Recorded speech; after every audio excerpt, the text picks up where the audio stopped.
2차 체포영장을 발부받은 공수처가 경찰과 함께 집행 시점을 저울질하는 가운데 경찰에는 형사기동대 등 대규모 수사관 동원령이 내려졌습니다. 이런 가운데 윤석열 대통령의 법률 대리인단은 장외 여론전을 이어가고 있는데요. 임주혜 변호사와 함께 관련 내용 자세히 짚어보겠습니다. 어서 오세요. 네, 안녕하세요. 네, 안녕하십니까. 2차 체포영장 집행 시점과 방식에 대해서 지금 관심이 집중되고 있는 상황이잖아요. 이런 가운데 경찰의 움직임이 빨라지고 있는데 요새화된 대통령 관절을 뚫기 위해서 지금 수도권 소재 경찰청 산하 광역수사단 형사들에게 총동원령을 내렸습니다. 2차 체포 시도 때 가용한 모든 수사 인력을 총동원할 얘기라고 볼 수 있을까요? 그렇습니다. 광역수사단 동원이라는 의미를 보자면요. 예. 일단 이 집행, 그러니까 이 체포영장 집행에 있어서 가장 전문가들이다 이렇게 평가할 수 있습니다. 마약 범죄 같은 부분을 수사하고 이들에 대해서 체포를 단행하려면 사실 어떤 위험 상황이라던가 이런 부분에 대한 대비가 충분히 되어 있는 그런 인력들이라고 평가할 수 있을 것 같은데 예. 1차 집행 당시에 경호처의 어떤 집행 저지로 인해서 사실상 공수처가 집행을 완전히 이루어내지 못했죠.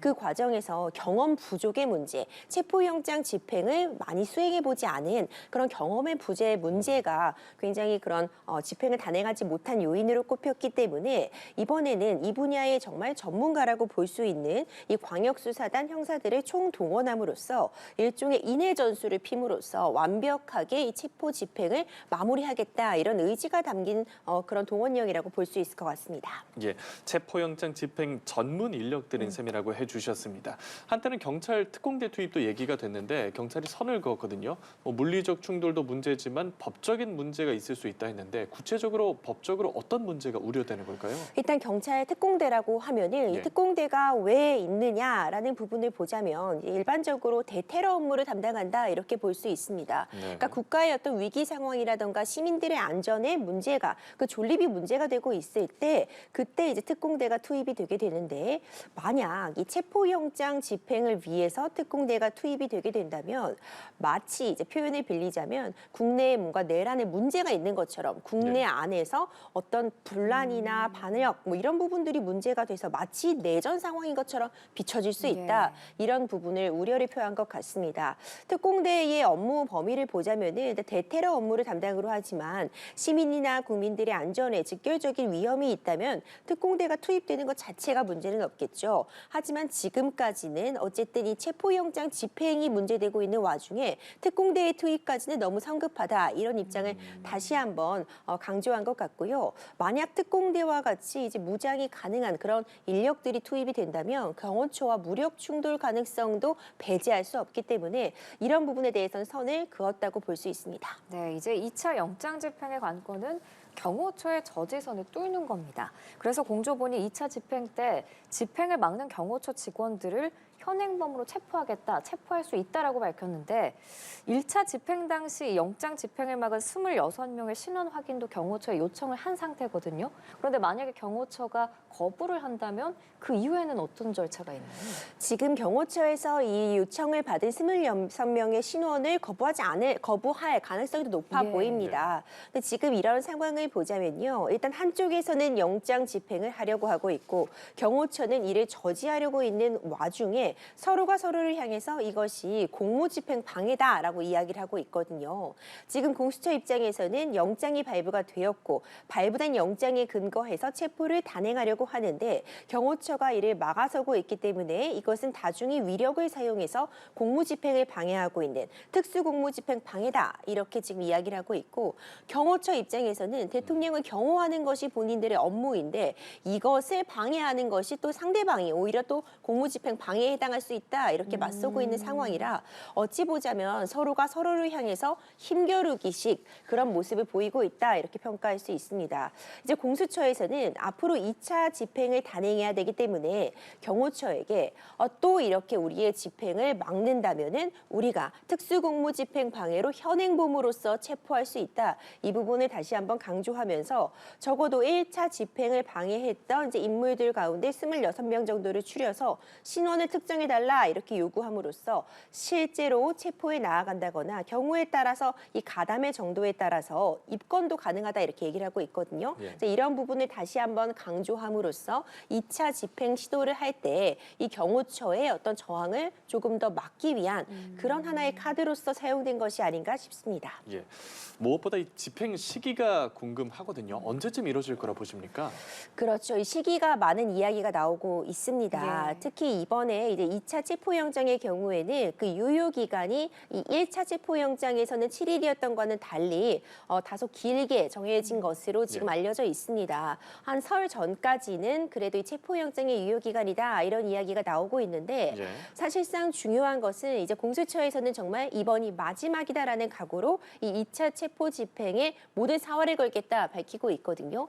그런데 지금 우리가 이 관저 상황을 영상이나 사진으로도 확인이 가능한데 이미 이 앞에 이 많은 시민들이 또 운집해 있는 그런 네. 모습도 확인이 되고요. 관저 앞에 이제 큰 버스로 1차 바리케이트 그리고 철조망 같은 부분이 채워진 모습을 확인할 수 있습니다. 예. 마치 요새 같다 이런 표현이 나오기도 하는데 그렇다면 이 부분을 뚫고 들어가기는 정말 어려운 상황입니다. 그리고 자칫 잘못하다가는 무력 충돌로 이어지거나 시민들의 피해가 있다면 이 부분은 정말 일어나서는 안 되는 일이기 때문에 공수처 입장에서는 섣불리 집행을 시도하기보다는 특히 경찰 측의 어떤 인력에 대한 충분한 협조를 구하고 어떤 방식으로든 가장 안전한 방식을 택하기 위해 시기는 조금 더 시간을 좀 가지지 않을까 이런 생각이 들고요. 사실 또 그렇게 따지자면 날짜가 많지 않습니다. 네. 주말의 경우에는 또 시민들이 더 많이 네. 앞으로 몰려 나올 가능성 점쳐지고 있고 또 평일 같은 경우에도 사실 아침부터 단행을 하고자 한다면 이 해당 앞 도로가 원래 출퇴근 시에도 맞습니다. 굉장히 혼잡한 도로인데 이때 이런 체포를 집행하기 위해서 지금 거론되고 있는 크레인 같은 큰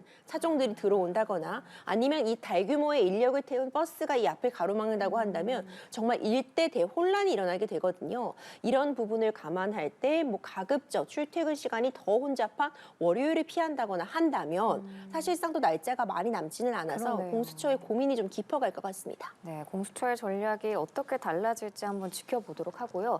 한편 경찰이 1차 체포영장 집행을 방해한 혐의를 받는 박종준 경호처장에게 잠시 후인 오전 10시까지 3차 출석을 요구한 상황입니다. 이제 한 1시간 조금 넘게 남았는데 아직까지 출석 의사를 밝히지는 않았거든요.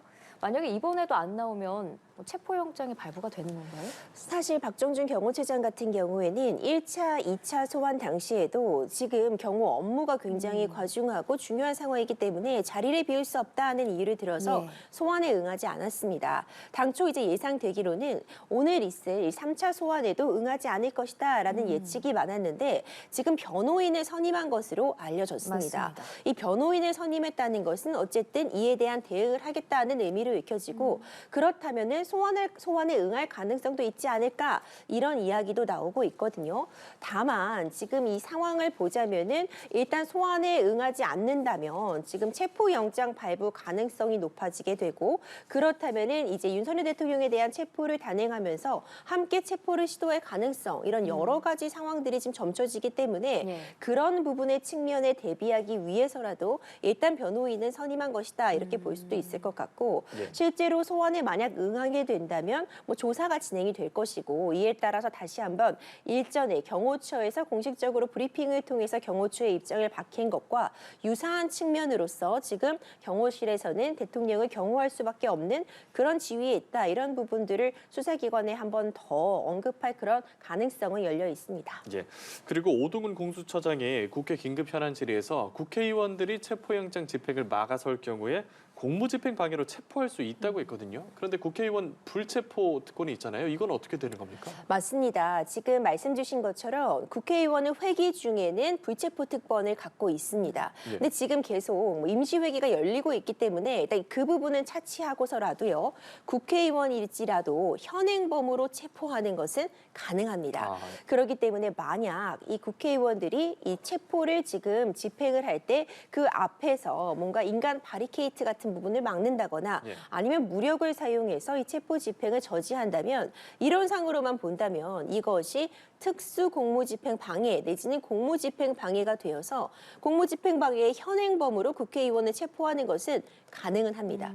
하지만 이런 상황이 공수처 입장에서도 굉장히 부담스러울 수밖에 없거든요. 예. 어쨌든 이 현직 국회의원들을 대상으로 해서 현행범으로 체포를 한다는 것은 굉장히 초유의 사태이기 때문에 공수처 입장에서도 이 카드를 꺼내기는 또 쉽지 않은 상황입니다. 그래서 아마도 국회의원들이 이제 앞에 없을 때 그럴 때 좀 노려서 집행을 단행하지 않을까 이런 예측도 나오고 있지만 일단 기본적으로 법리적으로만 본다면 국회의원일지라도 특수 공무집행 방해 현행범 체포는 가능합니다. 네, 이런 가운데 윤 대통령 측이 연일 기자회견을 갖고 장외 여론전을 이어가고 있습니다. 또 공수처가 발부받은 2차 체포영장에 대해서는 헌법재판소의 권한쟁의와 효력정지 가처분을 신청했다고 밝혔는데 궁금한 점이 이렇게 법원이 발부한 체포영장에 대해서 피해자가 법적 대응이 가능한 건가요?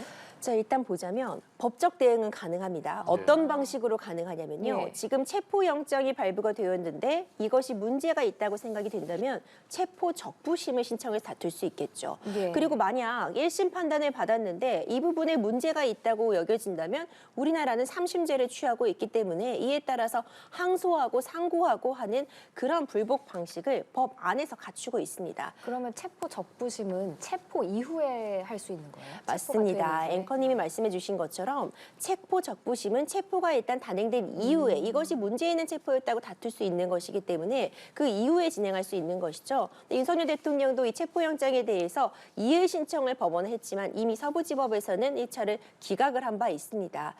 물론 이 방어권을 행사하는 측면에서 법원에서 발부한 영장이든지 아니면 어떤 수사기관의 조치에 대해서 불응하거나 이에 대해서 문제 제기하는 것은 가능하겠지만 네. 지금 이와 같이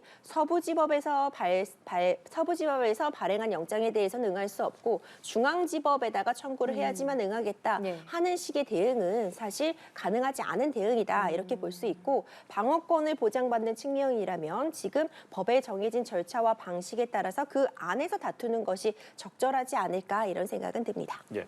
또 한 가지 윤석열 대통령 측 변호인단이 1차 체포영장 집행에 동원된 인력들에 대해서 실언조의 정보 공개를 청구했습니다. 이게 가능한 건지 또 가능하다면 어떤 전략인 건지 설명해 주시죠. 앞서 이제 공수처에서 경호처 인원 26명에 대해서 신원 확인을 요청한 것과 같은 맥락이라고 볼 수 있습니다. 일종의 예. 맞불 작전이다 이렇게 평가할 수 있을 것 같은데 경호처 인원에 대해서 신원 공개를 요청하니까 이제 윤석열 대통령 측에서도 공수처에서 지금 위법하게 발부한 이 영장을 근거로 해서 무리하게 강압적인 수사를 하고 있다. 이 해당하는 인원들에 대한 인원을 공개하라 이렇게 맞불로 놓고 있는 것이다 이렇게 평가할 수 있거든요. 예. 양측이 신원을 공개할 일은 없는 것 같고 서로가 서로를 압박하기 위한 그런 용도로서 사용하고 있는 카드라 볼 수 있습니다. 예, 네, 알겠습니다. 오늘 말씀 여기까지 듣겠습니다. 임주혜 변호사와 얘기 나눠봤습니다. 고맙습니다.